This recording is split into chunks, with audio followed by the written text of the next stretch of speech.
conjunto de fatores que a tornam real.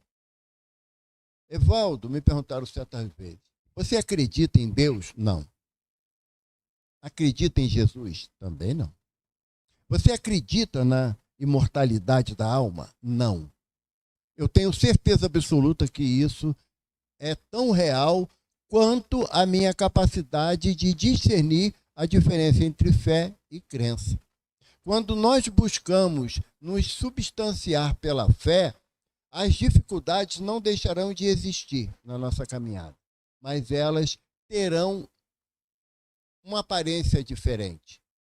Porque tem um ditado popular que fala que não há bem que sempre dure, nem mal que nunca termine. E é uma realidade. Nós estamos num plano de provação. No texto que a Olívia nos leu, como preparação, o finalzinho foi muito marcante, as palavras da benfeitora Joana de Ângeles. Se chegássemos lá em Jerusalém, no século I, víssemos aquele homem à cruz, flagelado, depauperado, sangrando, as suas lágrimas eram misturadas com o sangue que descia da coroa de espinho, com os braços cravados na cruz, os pés retorcidos com um cravo agudo neles, a lança que espetou o seu peito, um flagelo em sinônimo de homem. Quem de nós o identificaríamos como o governador do planeta, o Cristo Salvador? Mas Jesus não se baseava das percepções dos homens para ele ser o que ele é, que é o nosso verdadeiro caminho da verdade e da vida, o nosso Cristo, Senhor e Salvador. Olívia, eu vou te pedir permissão, como você está dirigindo a nossa reunião, que eu troquei o texto, o tema de hoje. Por quê? Nós estamos realmente no Setembro Amarelo, a prevenção do suicídio. E eu deixo aqui registrado para os nossos irmãos da internet, para todos nós presentes, o número 188, que é do CVV. Tem um telefone aí querendo conversar comigo aí. Será que é? Ó, tá falando. Não, é que está falando junto comigo aí, prevenção do suicídio, o CVV. Não? Tem certeza, Roberto? É? Dá até logo para ele. Isso, não. O CVV, que é o Centro de Valorização da Vida, é um instituto criado que atende 24 horas por dia. Inclusive, quem quiser ser voluntário do CVV, é só entrar no site, fazer o cadastro, você disponibiliza a sua linha telefônica para o sistema e, quando você quiser chorar e não ter ninguém para ouvir, quiser gritar e ninguém paciência para ouvir os teus gritos, e o desespero bater a sua porta e você entender que está insuportável, lance mão do telefone, liga 188, que você vai ter alguém que vai te ouvir. E, principalmente, não vai te julgar. O assunto que você tratar, que te leva na tua agonia, na tua angústia, aquele que estiver do outro lado da linha, ele te ouvirá cristamente.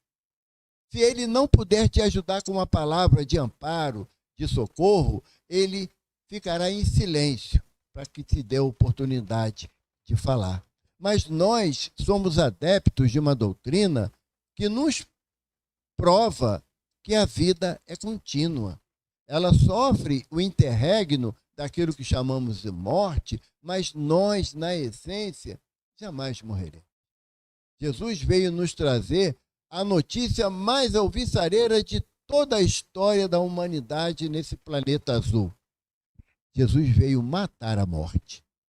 A presença do Mestre após o drama do Gólgota, após expirar na cruz, quando ele ressurge na sua pujança de espíritos, de espírito crístico, foi para nos mostrar que a morte é uma passagem e não uma estação terminal. Se nós temos essa consciência, sabemos que sempre valerá a pena lutarmos pela vida física, seja ela de um feto em formação ou de um irmão que, em virtude das dificuldades, busca pensar na possibilidade de sair da vida pela porta enganosa do suicídio. Mas aí eu solicitei a Jane, a nossa dirigente, se eu poderia mudar o tema. Ao invés de falar de situações que nos levam ao desespero, ainda mais, assim, nós jovens, né? Nós jovens, porque, olha, por exemplo, a Alquire é um espírito muito mais velho que eu. A diferença é que ela pinta o cabelo, eu não. Né, Val? Então, todos nós podemos ansiar pela juventude da certeza do amanhã. O jovem, ele tem aquela capacidade de um sonho intenso de que amanhã vai ser diferente. Sabe? O amanhã, hoje não foi legal, mas amanhã vai ser diferente. Então, nós não podemos nos paralisar na ação de dor, de dificuldade daquele que opta pelo caminho do suicídio. Diz aqueles que não enfrentam as dificuldades que alguém enfrenta, é covardia. O Evangelho nos propõe a nos amarmos e não nos julgarmos. Ao contrário, o Senhor, Jesus, nos fala, não julgueis para não serdes julgados. Na mesma medida que julgar o teu semelhante, você será julgado. Essa certeza absoluta do Evangelho faz com que me leve a uma compreensão das dores alheias. Você pega uma criança de 2, 3 anos que saiu o braço da boneca ou a rodinha do carrinho, ele chora absurdamente. Aquilo para ele é doloroso. Como você pega um adulto que sofreu a desilusão da separação ou a desilusão de não conseguir alcançar aquele objetivo que ele estabeleceu como sendo um tempo exato para conquistar. E a dor, a desilusão desse adulto, ele tem a mesma proporção guardada às diferenças da criança, que a boneca caiu o braço ou o carrinho perdeu a rodinha. Então, nessa proposta de uma visão mais real com aquilo que a doutrina nos propõe, o tema foi proposto, e a Jane só soube hoje de manhã, por isso que ela deixou, né? O tema proposto foi, aqui está no Evangelho de João, lá no capítulo 10, no versículo 10, quando Jesus fala, eis que eu vos trago vida e vida em abundância. O que Jesus nos traz é essa certeza da vida. E aí eu separei aqui, eu vou pedir permissão a vocês para ler, o capítulo 10 do Evangelho nas anotações de João, até o versículo 11, que Jesus conta uma parábola para todos nós. Ele diz que, na verdade, vos digo, que aquele que não entra pela porta no curral das ovelhas, mas sobe por outra parte, é ladrão e salteador. Aquele, porém, que entra pela porta é o pastor das ovelhas. A este, o porteiro, abre, e as ovelhas ouvem a sua voz e chama pelo nome as suas ovelhas e as traz para fora. E quando tira para fora as suas ovelhas, vai diante delas e as ovelhas o seguem porque conhecem a sua voz. Mas de modo nenhum seguirão o estranho, antes fugirão dele, por não conhecerem a voz dos estranhos. João comenta, Jesus disse essa parábola, mas eles não entenderam. O que ele dizia? Tornou, pois, Jesus a dizer-lhes, em verdade vos digo que eu sou a porta das ovelhas. Todos quantos vieram antes de mim são ladrões e salteadores, mas as ovelhas não os ouviram. Eu sou a porta. Se alguém entra por mim, salvar-se-á e entrará e sairá e achará pastagem. o ladrão não vem senão a roubar, a matar e a destruir. E eu vim para que tenham vida e a tenham com abundância. Eu sou o pastor, o bom pastor dá a vida por suas ovelhas. É um poema de um amor que a gente ainda tem muita dificuldade de compreender, esse amor que Jesus doa para nós. Na visão do povo hebreu, à época do Cristo, era muito comum as fazendas de ovelhas, de cabritos, de bodes, porque eram animais de pequeno porte, comiam relativamente menos do que um boi, um cavalo, então eles davam a opção de criar esse tipo de animal.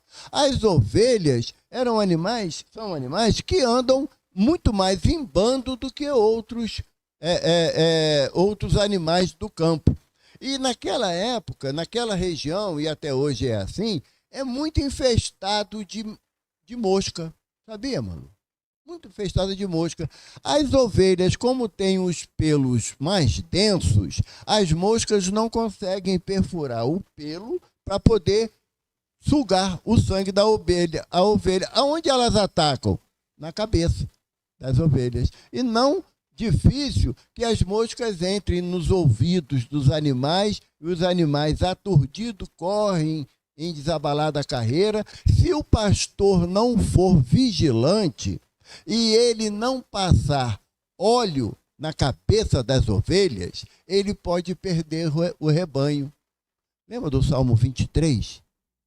Ungirás a minha cabeça com óleo. Davi está falando disso, do pastoreio.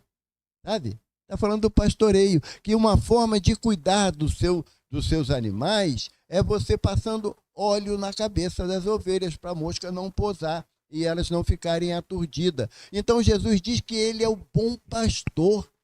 Ele cuida das suas ovelhas. E a época de Jesus, sabia que naquela região ali da Galileia tinha ursos. Engraçado que nenhum evangelista fala do urso, né? Mas tinha ursos, e era comum que os ursos atacassem as ovelhas, porque os ursos vinham das regiões da Ásia, como os leões também. Então, o pastor tinha que estar atento, ele tinha que, às vezes, lutar com as feras para proteger a sua ovelha. Foi assim que Davi foi escolhido como rei, sabia, Sônia?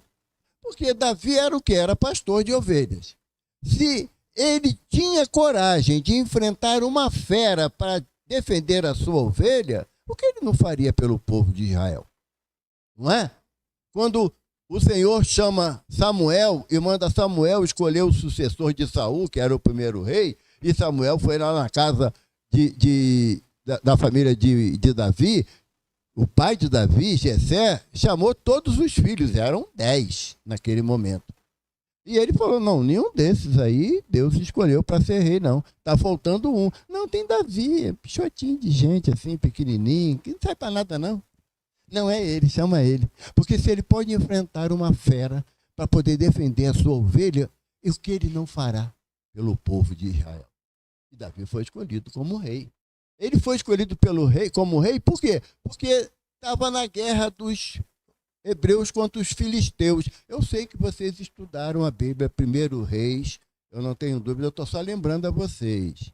Está lá em 1 Reis, essa história. Os filisteus falaram o quê? A gente vai guerrear contra os hebreus. Aí falaram assim, pô, mas todo mundo brigar contra todo mundo? Não era melhor escolher um campeão da gente contra um campeão deles? Se nós matarmos o campeão deles, eles terão que sair das terras e deixar todo o seu equipamento para trás. E se nós perdermos, também. Aí vem o tal do Golias. O gigante Golias, né? Segundo os historiadores, ele tinha 1,90 m. Para quem tem 1,40 m, né? Que nem Davi, é um gigantão mesmo. E aí vem aquela história que a gente está lá na Bíblia, que Davi pediu a Saul para ele representar os soldados de Israel. E Saul falou, gente, a guerra já foi para o espaço.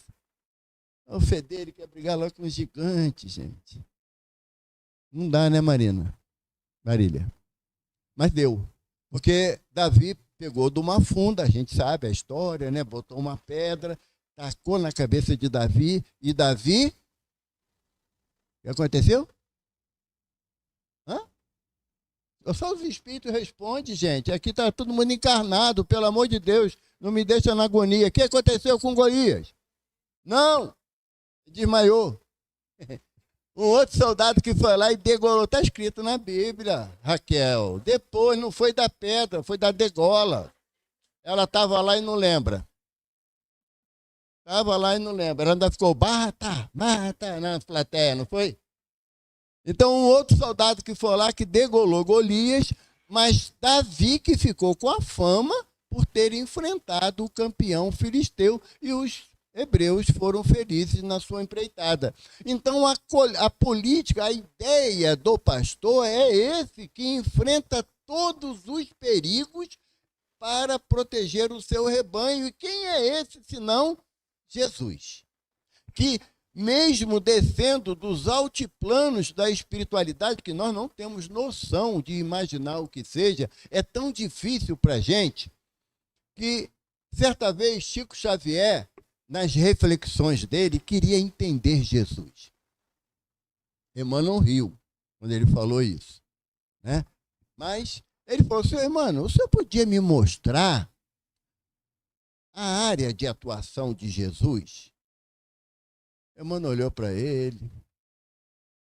É de cada coisa, Chico. Mas vamos ver. Se tiver autorização, eu te levo para que você tenha uma percepção. Passaram-se 6 meses. Chico já tinha esquecido da proposta. Emmanuel chegou para ele e falou: Chico, hoje à noite te prepara, faça uma alimentação bem frugal, bem leve. Deite cedo que eu vou te levar para uma viagem. E o Chico, muito disciplinado, naquela noite, ele avisou que ele não poderia ficar conversando até mais tarde, e às 21 horas, Chico deitou para repousar. Estava na prece dele, Emmanuel chega, com isso na década de 40, tá? Lá em Pedro Leopoldo. Emmanuel chega, coloca um aparelho para ele retangular, de aproximadamente 80 centímetros de largura, por 60 de altura, fininho. E Chico falou que o aparelho acendeu. Aí tu vê, mano, década de 40 já tinha televisão de LCD, dessa daqui. Ô, povinho atrasado nós, né? Aí o Emmanuel falou assim para ele: olha, Chico, entra em prece e fixa a atenção na imagem que vai te surgir. E Chico, obediente, olhou para a tela e ele viu o quarto dele, ele sentado à cama e Emmanuel do lado dele. Ele viu a imagem. E aí ele começou a sair do corpo e começou a subir, e a imagem na tela reproduzia essa cena. E ele foi subindo, viu a casa dele, viu Pedro Leopoldo já na neblina da noite, subiu mais, viu parte de Minas, subiu mais, saiu do planeta. Ele viu a Terra redonda, linda, né? Me desculpe os terraplanistas, né? Mas redonda e linda, né? A Terra. E ele continuou subindo, aí ele falou que viu que outros planetas estavam circundando o nosso Sol, como a ciência diz. Subiu mais ainda, viu que o nosso Sol fazia uma elíptica entre outras estrelas, que Emmanuel falou que era a constelação de Hércules, a qual o nosso Sol faz parte da família sideral. Subiu mais um pouco, aí o Chico se atrapalha um pouco, sabe, Carlinhos? Que ele falou que estava vendo a constelação de Magalhães e depois viu a constelação de Andrômeda. E aí a Emmanuel falou: não, Chico, Andrômeda é galáxia, não é constelação. Subiu mais um pouco e o Chico começou a ficar agoniado e ele virou e falou assim: seu Emmanuel, fica à vontade de tomar um cafezinho? Quer voltar para casa. Aí Emmanuel, tá bom, Chico, voltou. Quando ele voltou, que Chico retorna à consciência no corpo físico, Emmanuel fala assim: Jesus está muito além disso. Sabe? Muito além disso. A mente humana ainda é muito piquititinha para tentar compreender a imensidade de um Cristo. E ele conhece todos nós pelo nome. Imagina, sabe? Imagina, o mestre conhece a gente nas nossas lutas, vitórias e fraquezas. E ele não desiste da gente. Sabe? Espíritos que constantemente ficamos na viagem entre o plano espiritual e o plano material, reencarna, desencarna, reencarna novamente, tantas quantas forem as vezes, como está no túmulo que abrigou o corpo de Kardec. Essa certeza da presença do Cristo e que ele veio nos trazer vida e vida em abundância. E aí eu estava lembrando, durante a preparação do estudo, de um livro de Joana de Anjos chamada Primícias de Amélia Rodrigues, chamado Primícias do Reino. Nesse livro tem uma passagem onde Jesus estava em Cafarnaum, na casa de Pedro, e naquela época, olha só, Patrícia, como é que era? Não tinha luz elétrica. O povinho atrasado, né? Não tinha, mas tinha Jesus fisicamente ali, né? E as casas, elas tinham tipo uma abertura no teto, que era de palha, na maioria das vezes, uma clarabóia, que durante o dia a luz do sol iluminava a casa. À noite, a luz da lua também dava uma certa visibilidade.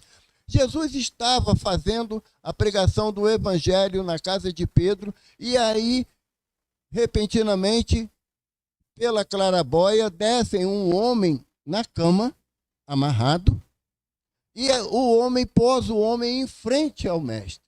E o homem diz para ele: Senhor, há 18 anos que eu perdi a capacidade de andar. Sou levado daqui para colar, sem chance de ganhar o pão, muitos me dão a ajuda, e sei que tu podes me curar. E Jesus falou: se tu queres ser curado, levanta e anda.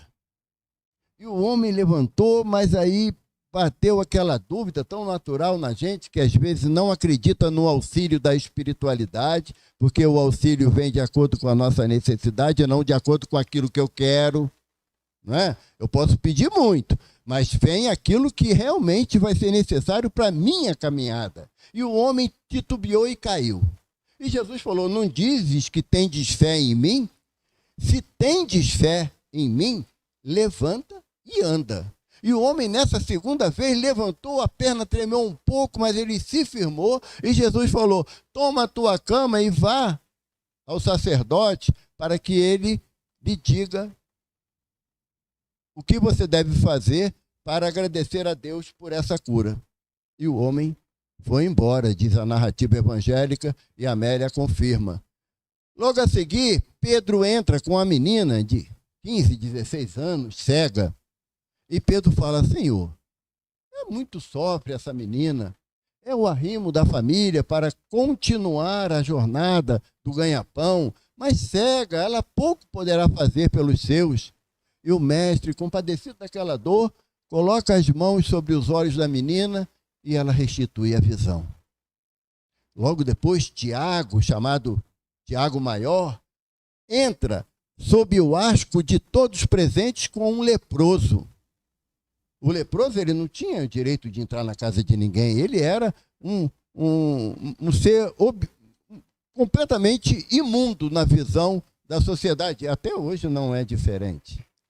Infelizmente, não mudamos o nosso olhar. E aí Tiago entra e fala: Senhor, tem piedade desse homem? Como ele pode sobreviver com as carnes apodrecidas desse jeito? E Jesus, rogando a Deus o amparo, estende a mão e o homem se torna limpo. Termina aquela noite gloriosa, o povo se despede. Pedro, exultante pelos progressos conseguidos naquela noite, na pregação do Evangelho, busca com o olhar Jesus, não encontra, e ele sabe que em noite alta é comum ver o mestre à beira do lago de Genezaré, nas suas orações, nas suas reflexões. E Pedro acanhadamente vai em direção de Jesus, e quando ele olha para o mestre, as lágrimas descem em correnteza dos olhos de Jesus. E Pedro, naquele êxtase, né, do servidor iniciante, ah, mestre, tá aí, né, chorando de alegria, agradecendo o Papai do Céu, né, tirou alguém da prisão, da cama, limpou os olhos de uma menina, trouxe a pele, a pureza dos dias viçosos a um leproso. Ah, choras de alegria, não é, mestre? Aí Jesus olha para Pedro e fala, ah, Pedro, foste o primeiro convidado para o meu ministério e ainda não me conheces. Choro, Pedro, porque o homem não busca a cura da alma, mas a cura imediata do corpo que perecerá. Joaquim, o paralítico, agora, nesse momento, está na taberna, bebendo e prometendo pagar várias rodadas de vinho capitoso, porque antes ele não tinha condições do trabalho para se manter e nem para beber. Mas agora não. As pernas fortes, ele podia beber todo o vinho da terra. Raquel, não você.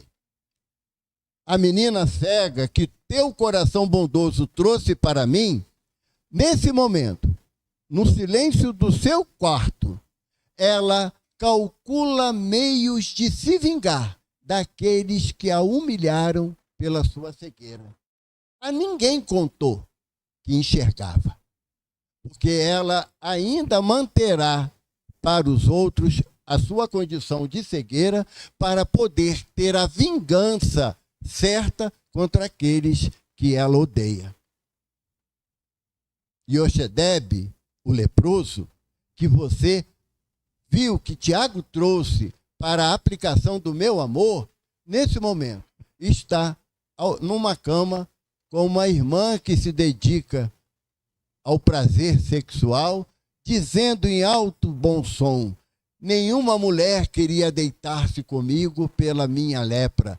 Agora eu me deitarei com todas, porque estou são novamente. Pedro, o homem não quer de mim palavras de vida eterna, quer palavras de recompensa imediata. Mesmo eu falando que venho trazer vida e vida em abundância, o homem não entende que a vida real é a vida da espiritualidade. Não é a vida passageira de 70, 80 anos, digo a vocês que envelhecerão. Mas se souberem encontrar na vida hoje, na juventude, o motivo de viver, de ser feliz, de buscar conquistar o espaço de vocês, não espere do outro essa compreensão. Busque dentro da gente mesmo, dentro de nós, a certeza desse amor do Cristo, que não é um amor passageiro, não é um amor de primavera, não é um amor que se encanta pela beleza do corpo físico, dos olhos vívidos, da voz melodiosa. Esse amor é passageiro, é paixão, ele não aquece a alma. O amor que aquece a alma é aquele que te dá a certeza da continuidade da vida. E a abundância da vida que Jesus nos propõe é a vida espiritual. Ah, Evaldo, mas você não sabe as dores que eu enfrento. Realmente não sei e não tenho capacidade de avaliar. Mas eu sei que Jesus me propõe que eu estenda a mão, estenda a mão para o outro. Porque se a gente caminhar de mãos dadas um com o outro, nós poderíamos passar pelas privações, pelas dificuldades. Se nós tivéssemos aqui tempo suficiente para a gente colocar, cada um de nós colocar as nossas dores, as nossas dúvidas, os nossos anseios não acolhidos, certamente iríamos transformar a nossa reunião num mar de lágrimas. Estamos num plano de prova e expiação, nos afirma Santo Agostinho, lá no capítulo 4 do Evangelho. Estamos num plano de prova e expiação, sim, mas não quer dizer que seja um plano onde só a dor impera, porque não é verdade. Temos possibilidade de encontrar num amigo, num irmão, num parceiro, numa parceira, encontrar motivos para sorrir. há aqueles que dizem que não encontram motivo para ser feliz. Sim, sabe por quê? Porque a gente ainda olha só para nós, para a nossa dor, para o nosso umbigo, o nosso sofrimento. Se nós quisermos adiantar o nosso olhar para além do famoso nariz, nós vamos compreender que tem pessoas que, mesmo não tendo o que nós temos, mas são felizes. Conseguem exprimir a felicidade. Todos nós caminhamos, muitas das vezes, em estradas tortuosas, com saudades de muita coisa, com saudades de muitas pessoas que nos antecederam no retorno ao plano espiritual, mas a alegria da doutrina é que me prova, sabe, Roberto, me prova que eles não morreram. E se me prova que eles não morreram, o que me levaria a acreditar que eu morrerei? Que minha vida terá um fim. Nicodemos, diante de Jesus, ouvindo a sua prédica de falar da vida espiritual, Nicodemos fala: Senhor, disseste que nenhum homem poderá ver o reino dos céus se não nascer novamente. Como pode eu, depois de velho, voltar ao ventre da minha mãe? Jesus olha compadecido para Nicodemos e diz para ele: sendo tu doutor da lei. Nicodemos era o presidente do partido do farisaísmo em Jerusalém. E o farisaísmo era um partido religioso político. Não era só a questão da religião, mas também a questão da política. E o presidente do partido teria que ser alguém que conhecesse profundamente as Escrituras. Não dava para ser alguém que tivesse conhecimento superficial. Então Jesus fala: sendo tu doutor em Jerusalém, eu te falando das coisas da matéria, você não consegue compreender. Que dirá quando eu lhe falar das coisas do Espírito? Nós somos espíritos. Estamos numa experiência material. Todos nós caminhamos com passos com fim determinado. Porque Kardec pergunta aos espíritos, no Livro dos Espíritos, o homem, ele é regido por um determinismo, por um destino? E os espíritos disseram: sim, sim. O homem, ele é regido no aspecto material por um determinismo. Se ele encarnou, terá que morrer. Se ele nasceu, terá que morrer. Não há meio. Eu não conheço ninguém que ficou para semente. Minha avó bem tentou, foi 98 anos, mas aí teve que voltar. Então, o morrer é um fato irrefutável. O grande problema da gente, sabe qual é, Bruna? Desencarnar. Essa é a nossa encrenca. Porque a morte faz parte da lei. Está lá no Livro dos Espíritos, terceira parte, lei de destruição ou transformação. Teremos que deixar o corpo, né, Lelinha? A contragosto, mas teremos. Não dá para reclamar. O Chico disse isso uma vez, ainda encarnado, que quando chegasse a hora dele, se ele pudesse se esconder, ele se escondia.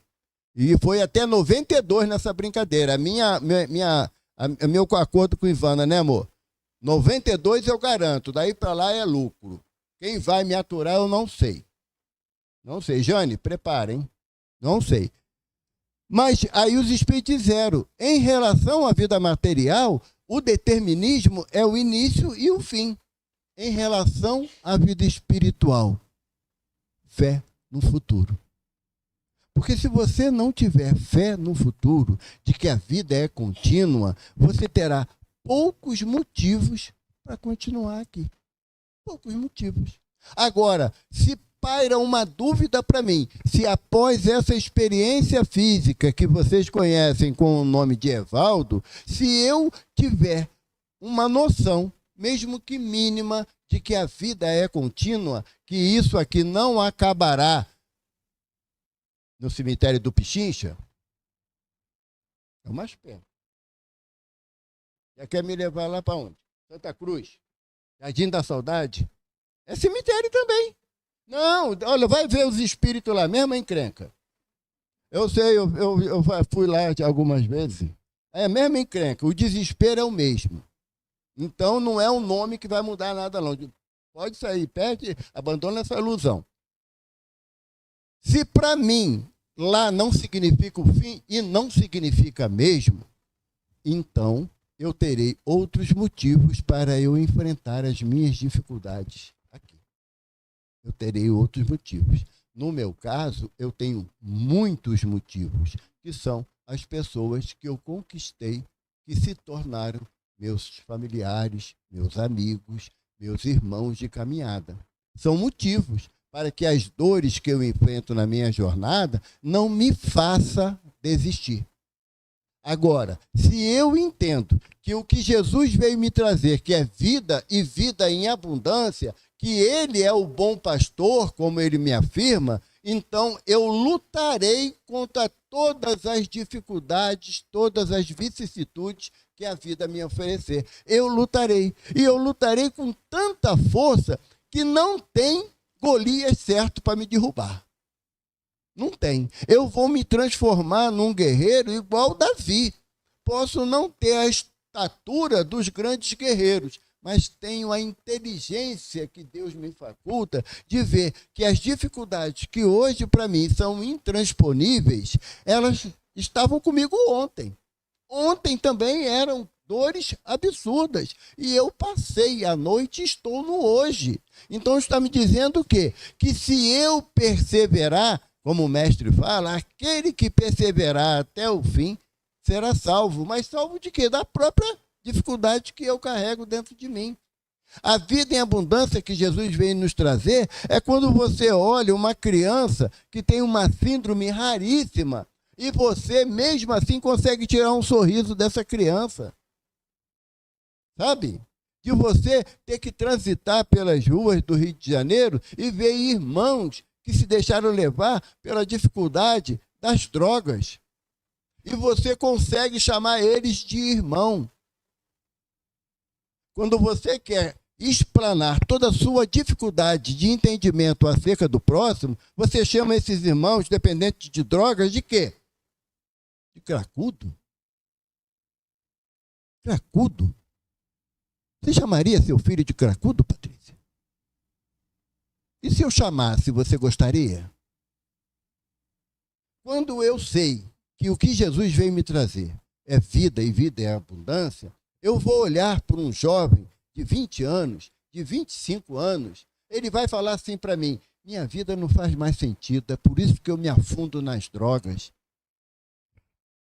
Hoje eu falo para ele, a minha vida tem sentido porque eu reconheço em Jesus o Cristo de Deus, que conhece esse cara aqui, que mesmo que todo mundo virasse as costas para mim, pelas minhas deficiências, ele estaria assim para mim, eis que estou à porta e bato, se abrires entrarei e cearei contigo e você comigo. Está lá em Apocalipse, capítulo 3. A palavra de Jesus dizendo que ele está na porta do nosso coração, sabe? E Jesus não vai arrombar a porta, não. Jesus não vai chegar a meter o pé na porta, porque essa porta, eu não tinha pensado nisso, não tinha pedido Edu para trazer a imagem para a gente, dessa afirmação, eis que estou à porta. Toda vez que, se vocês botarem lá no Google essa frase e clicar em imagem, vai aparecer o mestre à porta de alguém, com a mão assim estendida, batendo na porta, mas se vocês olharem para a porta, ela não tem maçaneta. É a porta do nosso coração. Só nós podemos abrir, a maçaneta interna.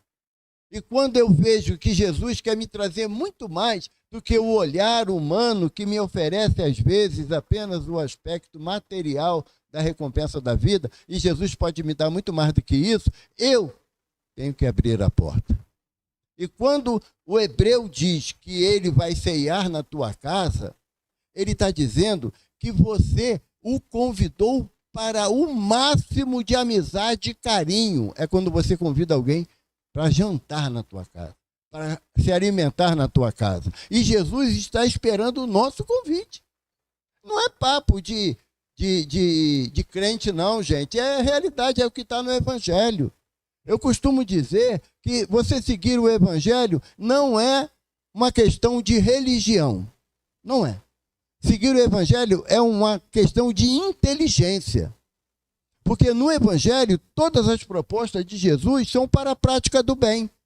Então, se eu quero demonstrar a minha inteligência, a minha capacidade de entendimento acerca da mensagem que me chega, se está mandando eu fazer o bem ao próximo, então é uma ação inteligente que eu estou fazendo.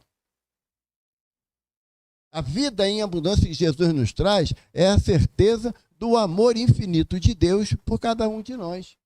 Valdo, tem hora que eu não mereço, nem eu. Tem hora que eu sinto vergonha de falar o nome de Jesus pelas dificuldades que eu ainda carrego. No livro 50 anos depois, no finalzinho do livro, tem uma narrativa de uma cena que Blandina, uma jovem de 14, 15 anos, acometida de um câncer muito voraz, estava se despedindo da vida física.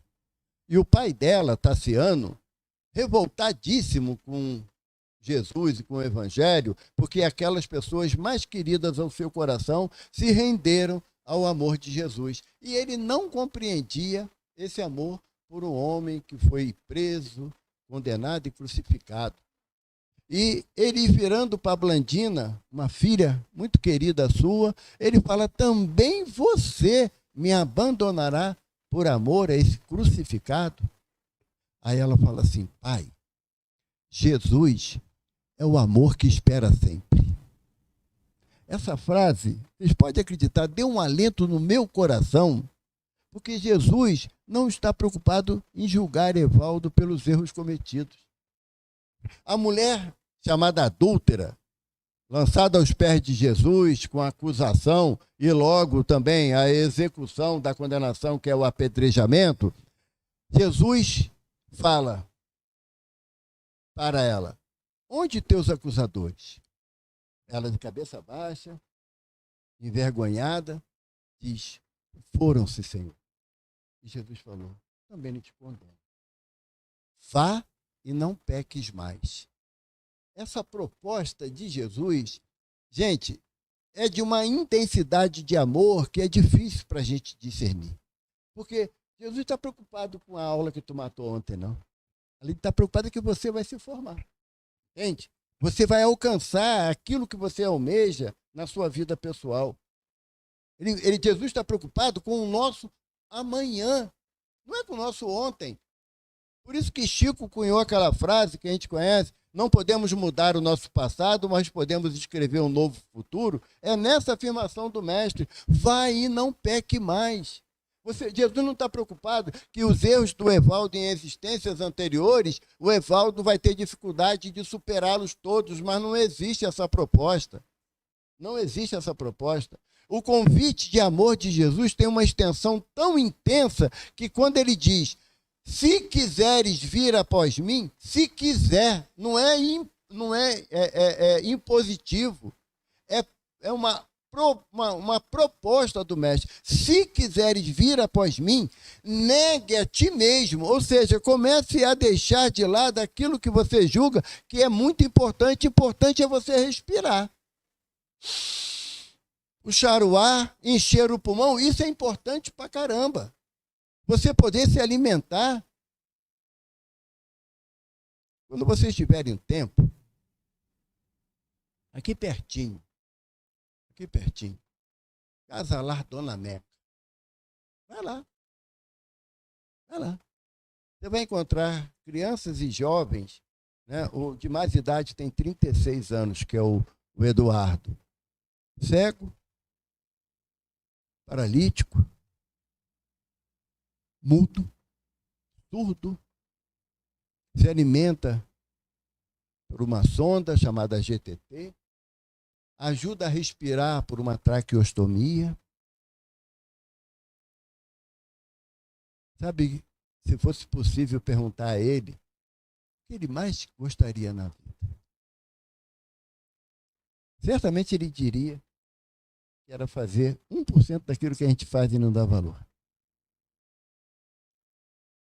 Jerônimo Mendonça, o gigante deitado, lá de Ituiutaba, interior de Minas, aos 18 anos foi cometido de uma doença degenerativa. Eu sempre esqueço, Ivana. Ela, esclerose, esse troço aí.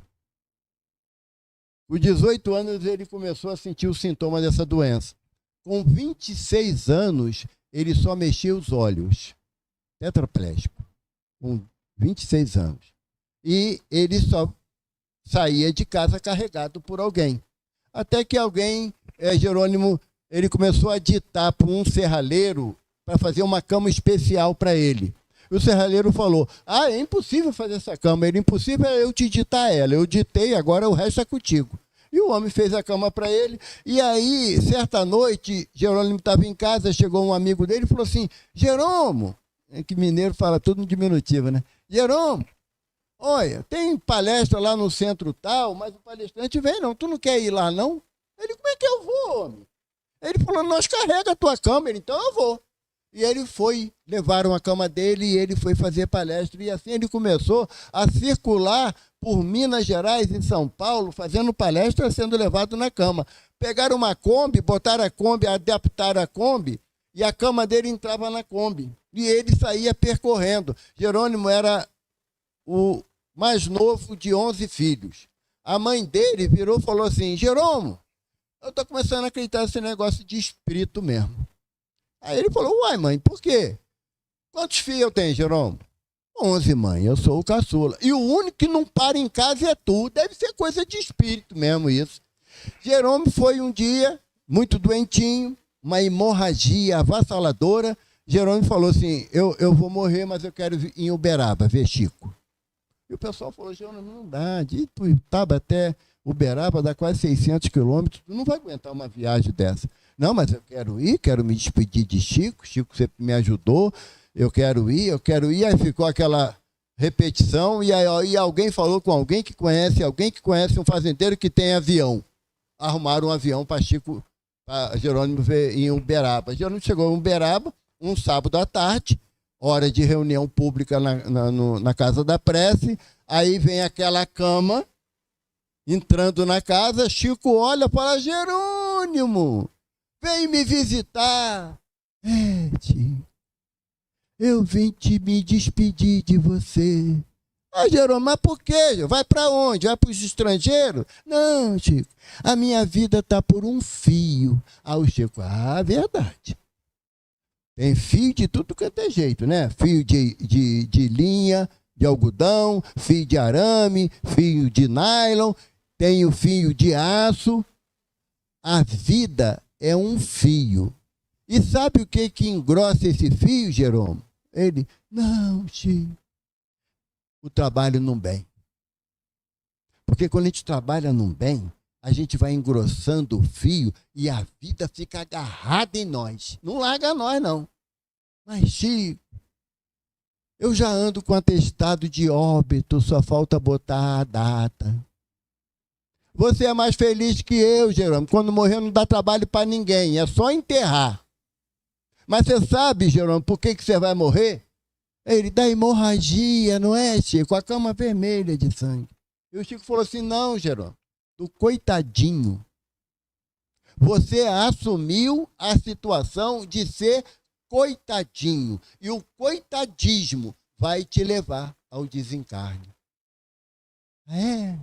O que eu tenho que fazer, Chico? Trabalhar, Jerônimo. Você está numa cama, não está ainda no cemitério, então trabalha, meu filho. Trabalha para engrossar o fio da vida. E Jerônimo falou, tá bom, Chico. Saíram levando a cama de Jerônimo. Quando chegou na porta, Jerônimo gritou, Chico, fica na paz, Chico. E o Chico respondeu, tira o Z, Jerônimo, fica com a pá na mão. Porque quando você se propõe em trabalhar para o outro, as tuas agruras não diminuirão. Mas você perceberá que tem pessoas com muito mais dificuldade do que você. E você reconhecerá em Jesus, o Mestre inigualável, o sol de nossas almas, aquele que cura alma e corpo conjuntamente, você entenderá que ele é sinônimo de vida e vida em abundância. Graças a Deus. Obrigado, Evaldo. Agora vamos passar para a segunda fase do nosso trabalho, Vou pedir os médicos para se posicionarem, por favor.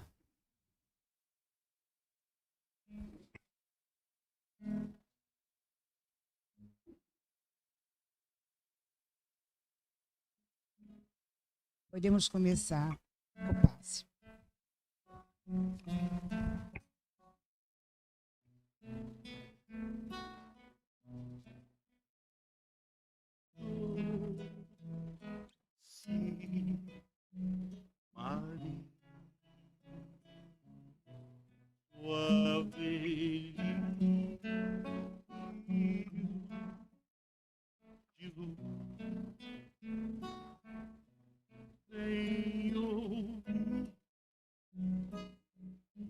Nossa prece de nossa vez docina que Jesus vem Maria